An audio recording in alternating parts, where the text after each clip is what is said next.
This is Season 5 of Flute Unscripted. Hi, I'm your host, Caity Massoud, and I sit down with a new artist every week and share their stories with you. This podcast is brought to you by Flute Center of New York, the marketplace for flutes. Join us, subscribe, rate, and review us. Use this podcast promo code LISTEN for some special perks.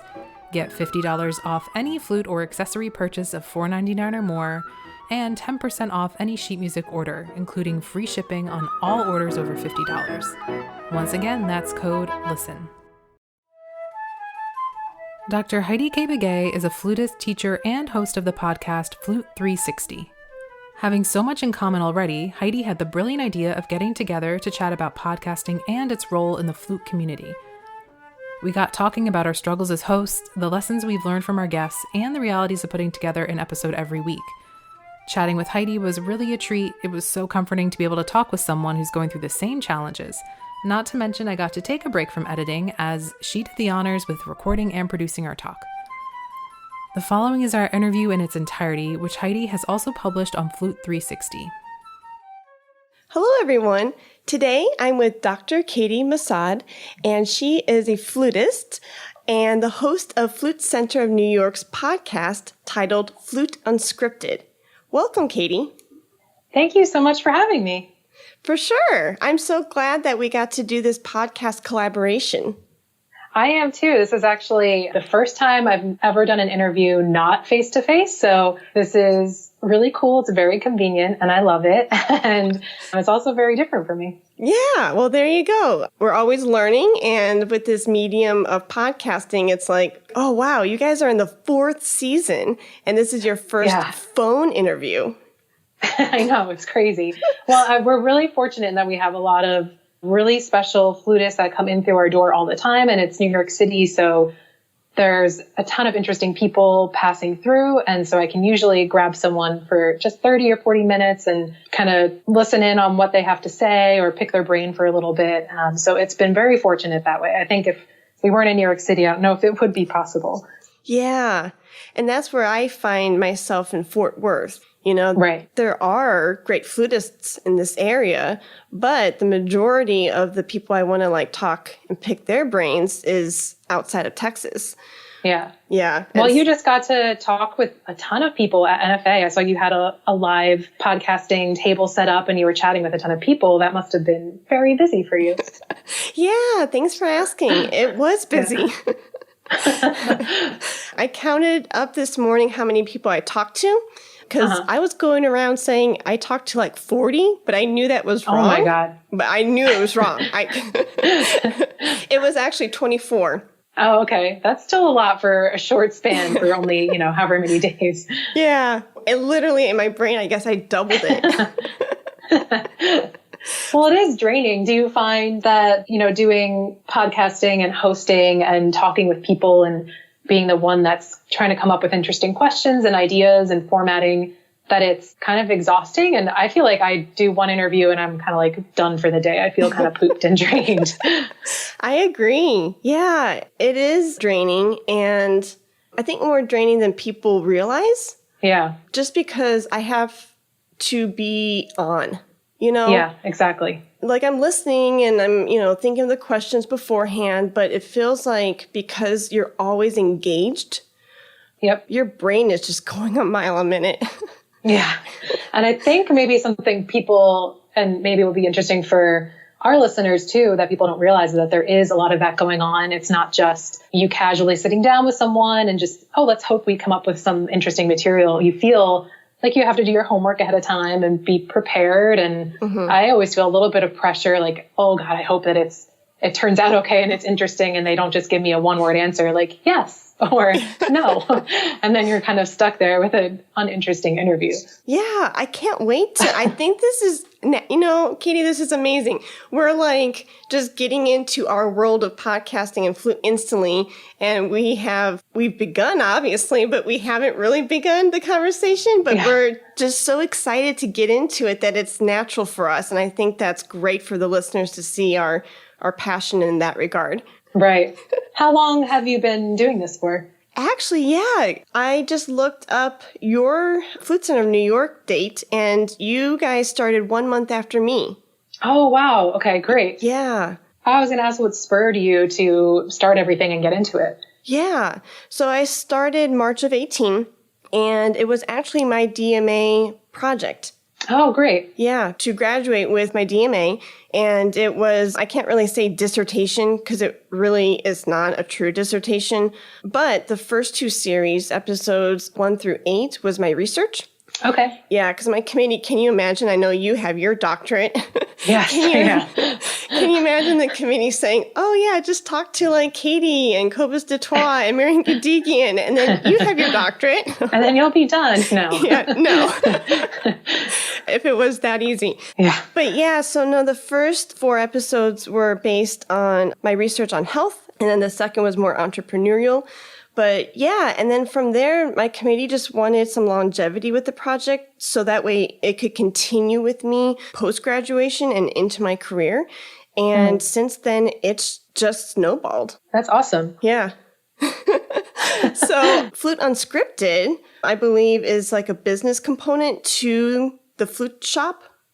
It is. Yeah, it's a little bit different because I know a lot of other podcasts are usually edited, created, produced by an entity, and then you have to work to get your sponsorship and your funding to kind of make all the pieces work and pay everybody to do all the work that goes into it, and then to get it released and get listeners.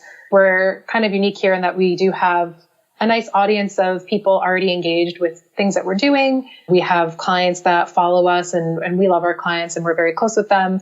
And we just are always trying to think of new ways to create content and kind of form a community with the flute world, because we don't just sell flutes here. We have master classes, we have events, we try to provide information on our website about flutes so that you can be informed. So this was just like another avenue, and it was kind of an idea of Flute Centers, and I was looking for a project to kind of take on my own at the time. And so I said, you know what, I want to take this on. It's something that's really interesting to me. I don't know anything about it. I have no clue how to do any editing. I don't know anything really about podcasting. I had listened to maybe like 2 shows, but I would not say I was an avid podcaster by any means. So I said, let this be my little baby. I want to kind of like take it under my wing and see what I can do with it. And they were gracious enough to just let me kind of go. So it is a part of my other duties here already. So the nice part is, you know, I didn't need to find sponsorship because I already work here, and I just fill it into my work schedule. So it's definitely been a big learning process. In the meantime, I have learned a lot and started from scratch and just did a lot of research. Wow, that's amazing. Yeah. Yeah. And I would say like the most helpful things were just, you know, forums online or different articles about podcasting.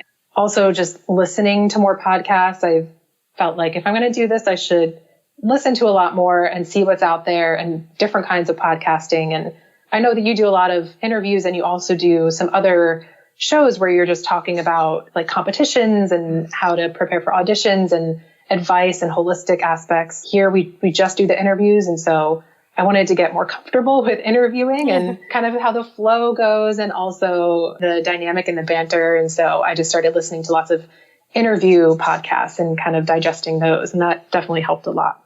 Nice. Yeah, I'm hearing a lot of parallels between your story and my story. Yeah. I did not have a podcasting background. I did not go to school for podcasting. But it's funny because as I was talking to people at NFA, their question was the same as yours. How did, you get going? And I answered the same way, with the DMA paper. But I said, life is funny because, well, one, I'm a natural talker. Any of my family and friends know that I love to talk. So putting me in front of a microphone and saying talk is, fun. That's good for you. Yeah. And second, it's funny because when I was a little girl, I had to go through speech therapy. And this is something I have not said live. And I noticed that it was something I was saying at NFA, and I was like, that's interesting. I'm sharing this, and I don't mind, but it's because I feel the need to share it just because I get so nervous sometimes before an interview to pronounce somebody's name correctly. Right. Or a composer's name. And it's not because I don't know. It's just like my tongue sometimes doesn't want to work the way I want it to work. I totally get that. Yeah. So also in the moment, sometimes you just say, your brain just flubs and you just say the wrong thing the wrong way. And yeah. then it's recorded. Yeah. But yeah, so it's ironic because it's like I'm already self-conscious about my pronunciations and things like that. And life is like, oh, here's a platform where you get to talk in front of a lot of people. Yeah. To make that very apparent. I don't know. It feels like a magnifying glass sometimes. Oh, it does. Yeah. Did you have a hard time listening back to yourself talking in the beginning? Oh my gosh, yes. Yeah. Yeah. That was one of the things I jotted down for today was being okay with listening to your own voice. Yes. Yeah. It definitely makes you realize your tendencies, for better or for worse.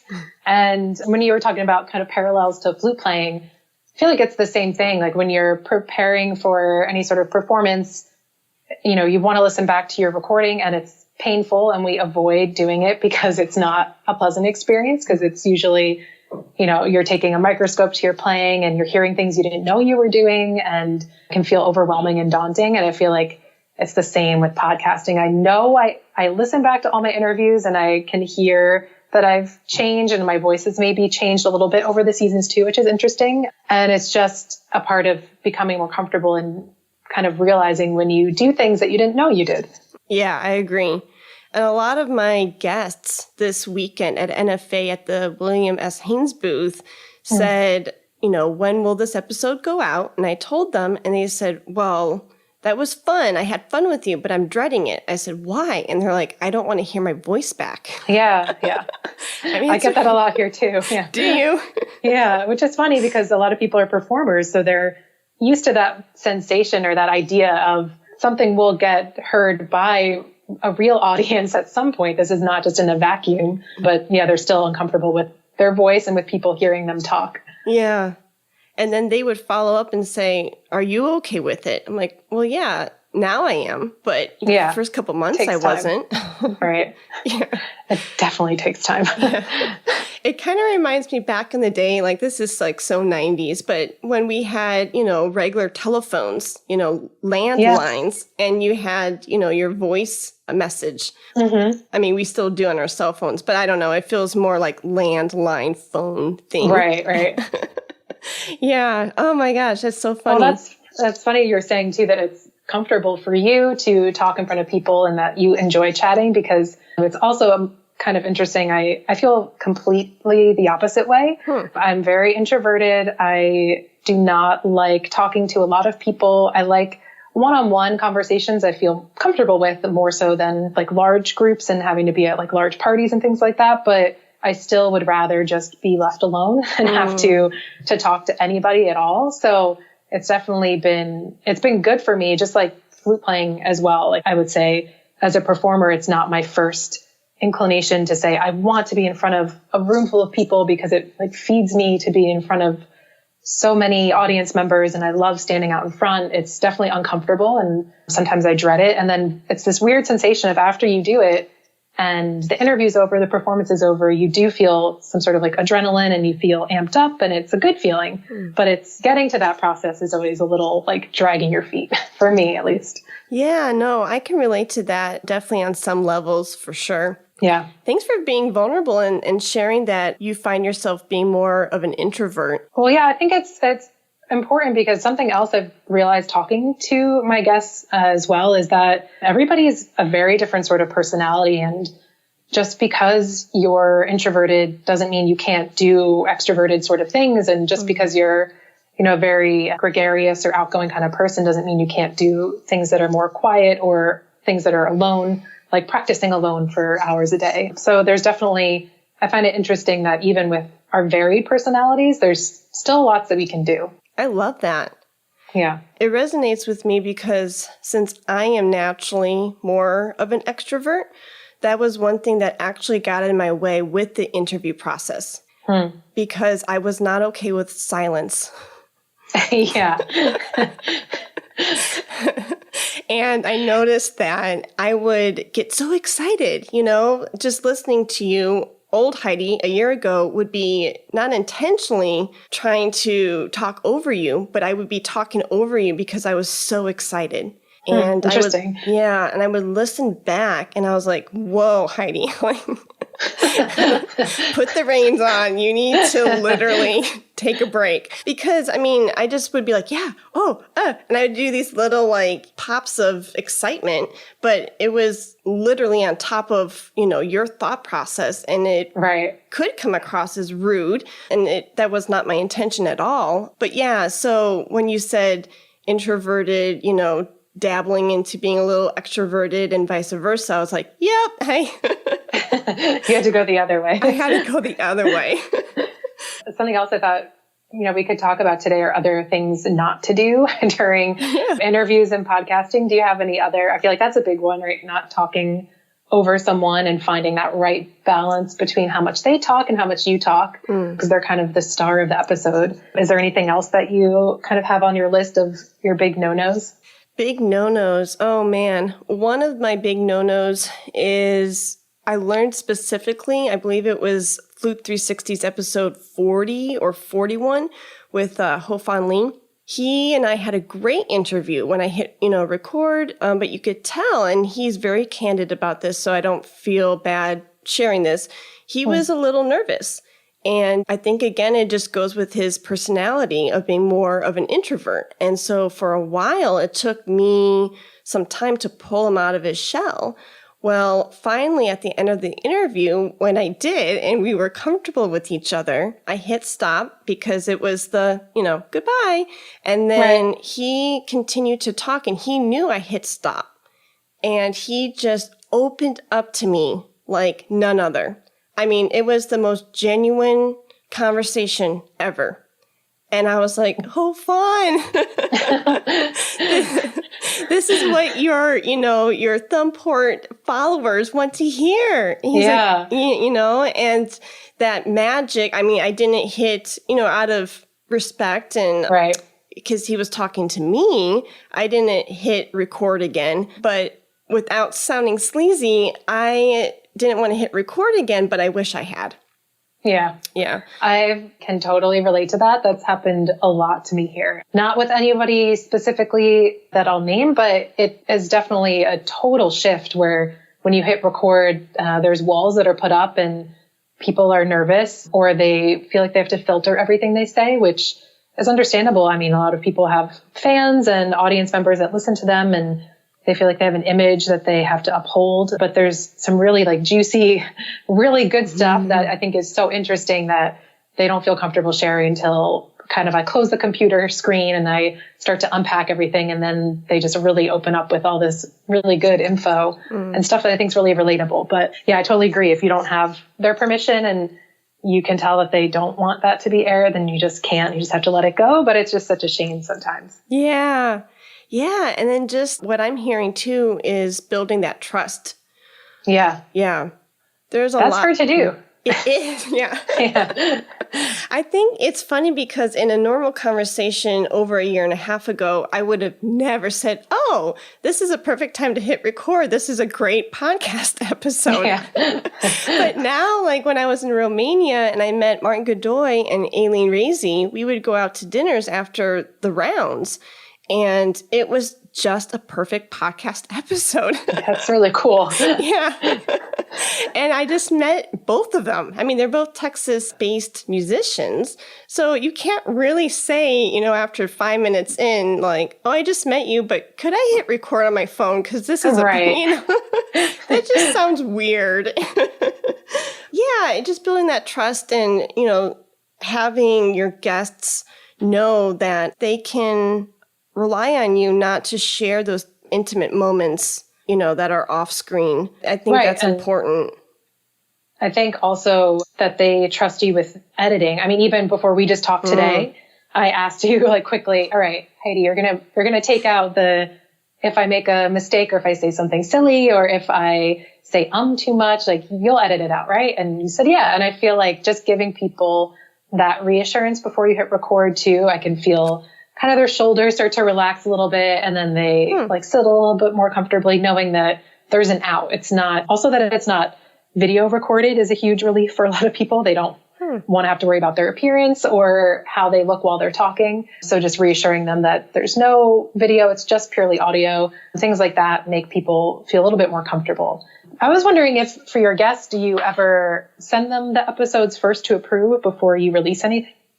Good question. It depends on them. If the person specifically says, can you send me the link before it launches? Of course I will. Yeah. But if they don't specifically ask, I don't, just because it's more time consuming. Exactly. Yep. Yeah. I'm in the same boat. Yeah. I mean, and that's the other thing too. I don't think people, they probably do to some degree, but there's a lot of production that goes into something like this. Yeah. Yeah. And so if they do not ask for that link, I'm like, yay, that's one less email. I know. There are so many ins and outs to getting an episode together and creating a finished product. In addition to having a welcoming environment for guests, it's crucial to have great equipment and good space to work with. Editing an episode can be a lot of work, and Heidi got started with the production side of her podcast with help from her husband, who's an audio engineer. We have definitely both learned that there's so many different and complicated steps to getting an episode off the ground. And you have help with all of your post-production stuff, right? See, yeah, I have this perfect marriage, literally like on a personal and a business side.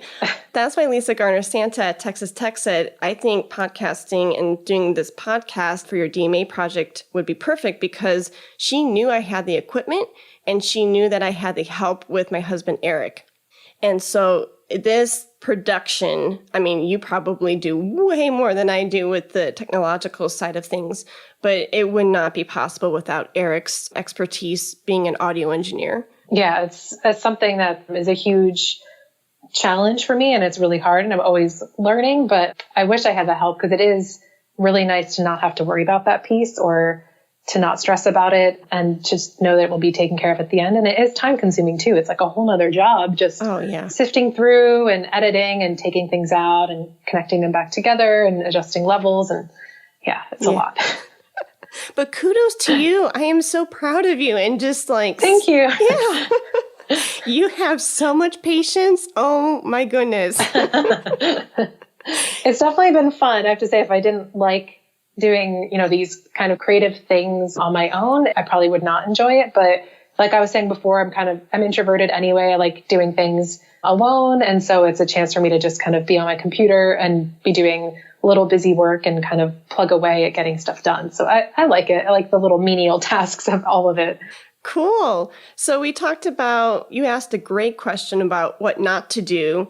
And we had dabbled in a little bit before that of, some parallels between flute playing and podcasting. Is there another big takeaway that you've learned from this medium of being a podcaster to being a flutist?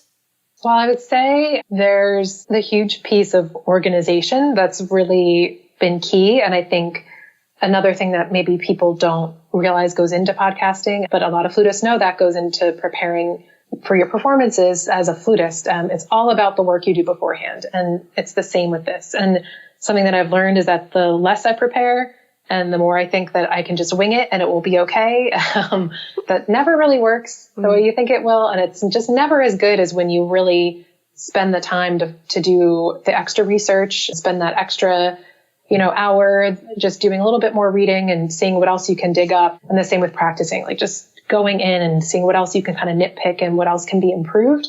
And it always does pay off in the end. There's something good always comes from it, I usually find. And that, at least for me, I know some people can just say they can wing it for a performance and it's fantastic. For me, it's all about, I think, the preparation, because it adds to being a little bit more relaxed too, which I usually perform better when I'm more at ease. And so just knowing in the back of my mind, I've done everything I can do. I went the extra mile. I'm as prepared as I can be. And now I can just relax and it will come out however it comes out, but I did my best. And that really has helped. I love that. Yeah. One of my things I wrote down for today was just content and being prepared on that content. And the same is true for our repertoire. And then to piggyback off of that, taking it one step further, for me, it's going, yes, we've planned, yes, we've practiced, but for me, I get so tied up in, oh, you put in all these hours, you should be fine on stage, blah, blah, blah, doing air quotes on should. But then going with the flow. I have such a hard time just improvising in the sense of the way it's going to go is the way it's going to go. And when I control it too much, saying, oh, you've prepared, you've practiced, I get uptight. So same thing with like these talks, like I can think about the topic and like what you said, researching the person or the background. It's great. And I need that too. I love that organization.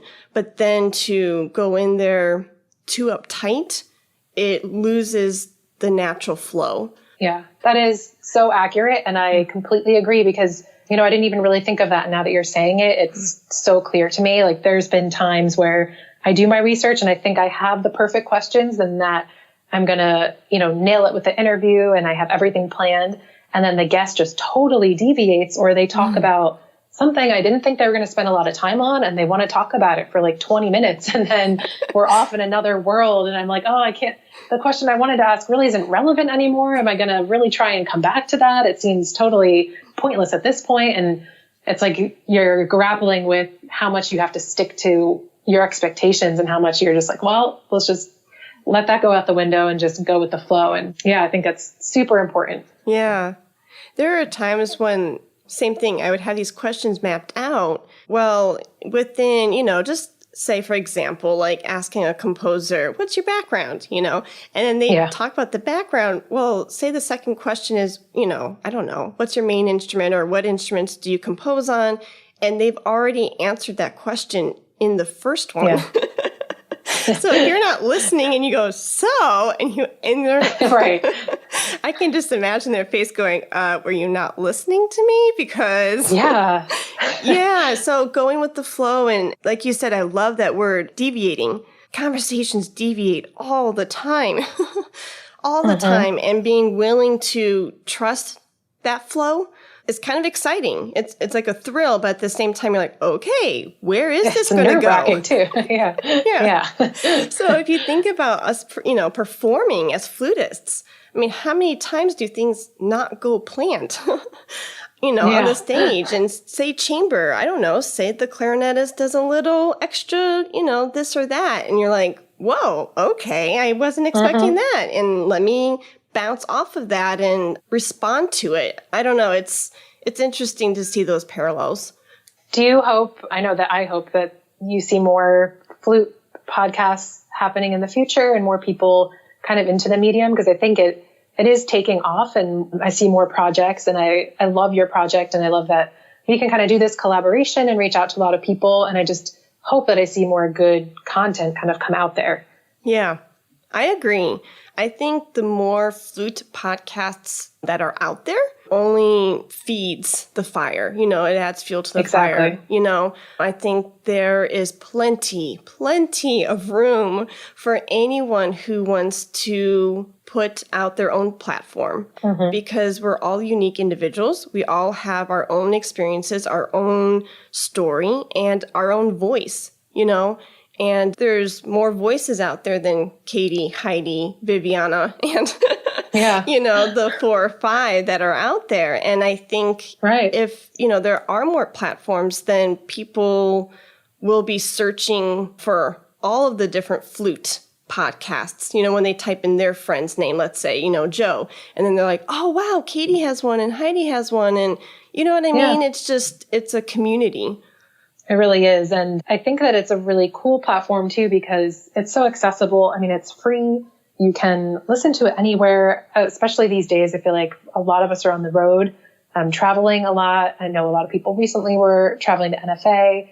It's a good thing to do that makes you feel like you're maybe doing something productive. It's educational, but you're not practicing. And it's something that's just fun also and interesting to do. And you don't have to sit down and find an article. So I do like that it's so accessible and that it's right at your fingertips if you want it. Yeah, I couldn't agree more.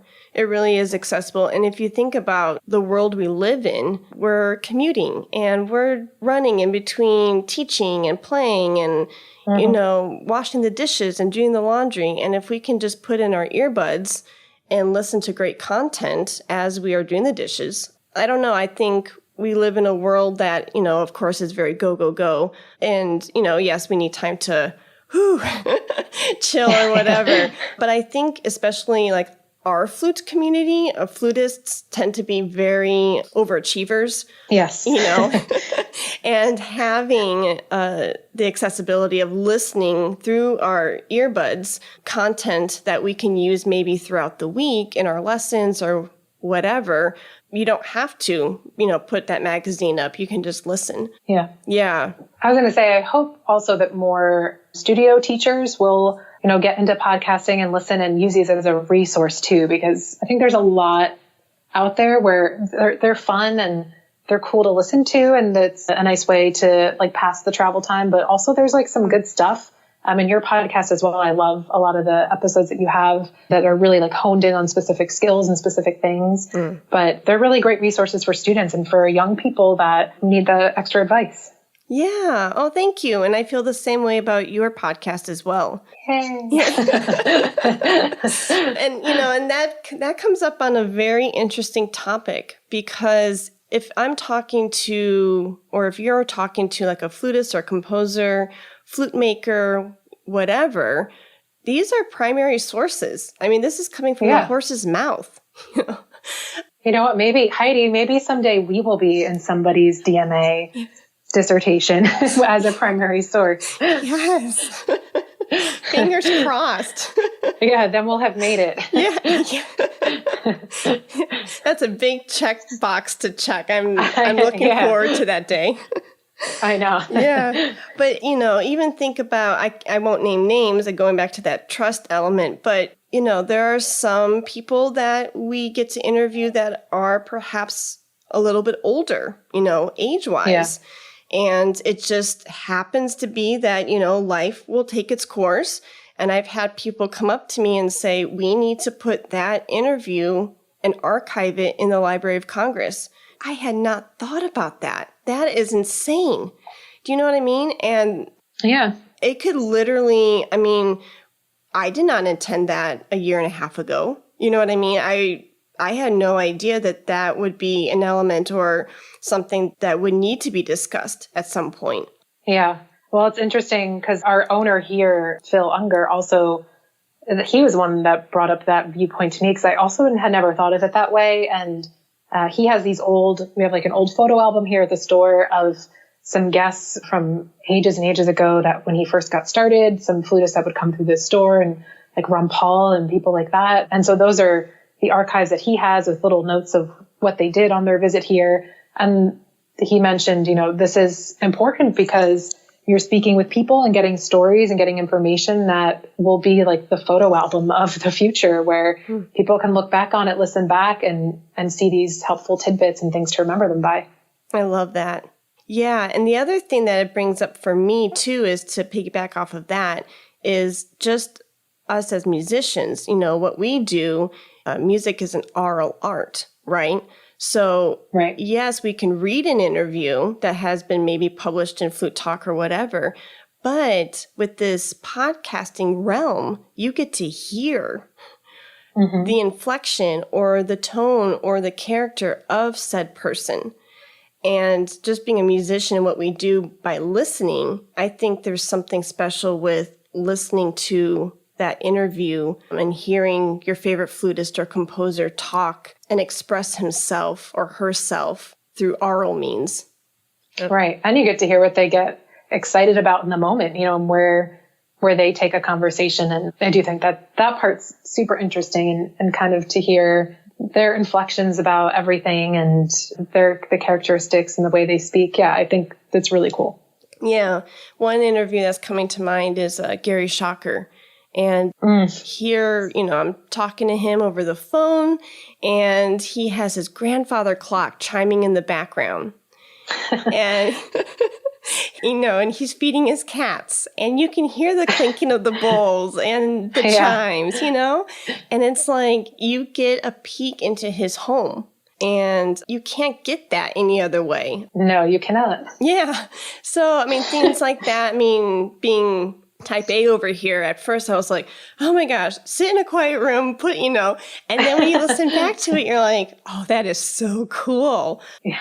Yeah, it's a really neat platform, and I love how a lot of our insights and observations are syncing up so beautifully. Yeah, it's interesting. We have a lot of parallels, which I didn't anticipate, but it's really cool. And also just really special to have someone else kind of going through this at the same time, because I do feel like there's not that many podcasts out there about flute and not that many people creating the content like we are. So you can feel alone sometimes. So It's nice to feel like there's someone else out there going through what I'm going through. Awesome. Well, I'm so glad we reached out and connected, because I agree with what you just said. It does feel lonely sometimes. Yeah. Yeah. And do you ever get the whole, like, I don't know, I told some of my Flute 360 listeners at NFA, because they came up and said, hi, I'm so-and-so. I'm like, oh, it's so nice to put a name to a face. Because sometimes it feels like I'm talking into this microphone and I'm just like, hello, anyone out there? It's nice. It's really special when we have people either send us emails or come in the store and they realize that I'm the one that's helping them, and then I'm doing the podcast, and they say, oh, you're the person from the podcast. I really like what you do. And I'm sure they're just being nice and being lovely, but it really does mean a lot, because you're putting all this time and all this energy and all this effort into creating something that you just want people to like and to enjoy. And then you just put it out there, and there's never really any feedback. It's gone out into the void, and then it's over. And so you move on to the next thing. So it's nice for people to actually recognize that they are listening and they like what you're doing. It feels really good. So I'd say everyone keep that up, please. We really like it. It does help our egos just a little bit. Yes, it does. Yeah. Oh, shoot. So I do a segment called Picks at the end of my episodes. I know this is so ad lib and I didn't prepare you for this, and I apologize. But it's okay. It could be anything. It could be your favorite chocolate or movie or book, anything that you want to choose as a pick. I have maybe something. Well, I don't know if it's a pick, but the first thing that came to mind is actually my husband was telling me that recently at one of his jobs, they asked him to name like a guilty pleasure music or something he listens to that he doesn't really tell people he listens to. And in the moment, he was like, I don't really know. And then he got home and he said, someone asked me at this gig, like what my guilty pleasure music is. It's not jazz and not classical. And I was like, oh, it's easy. It's Disney music, because you're a huge Disney fan. I was going to say he makes us go almost every year, but I happily oblige when we bring our daughter with us.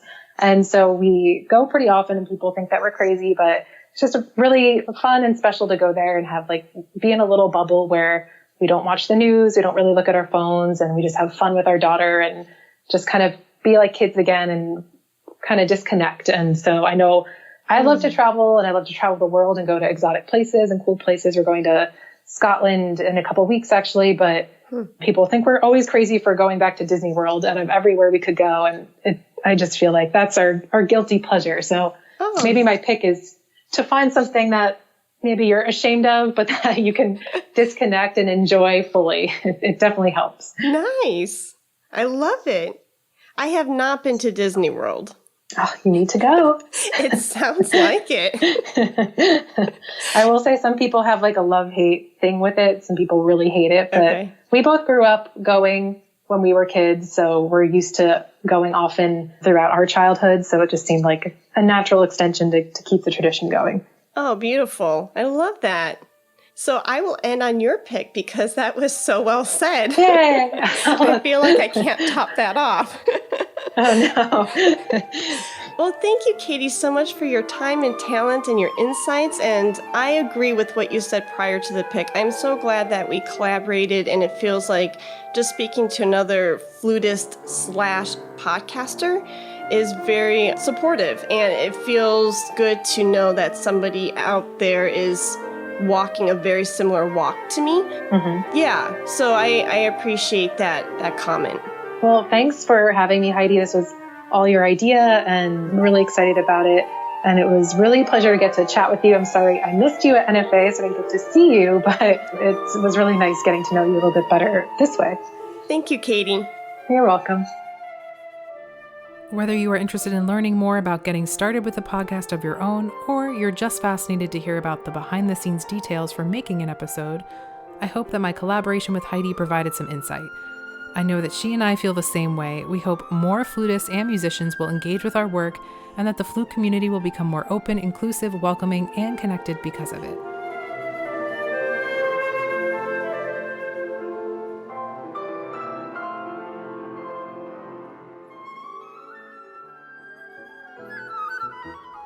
Big thanks to Heidi Kay Begay for the fun interview. This episode features her recording of the Bach Partita and my live recording of the Reinecke Ballade. This has been an episode of Flute Unscripted. This podcast is sponsored by the Flute Center of New York. Visit our website at flutesforsale.com for the largest selection of new and pre-owned instruments. Remember to use this podcast promo code LISTEN for discounts on flutes and sheet music.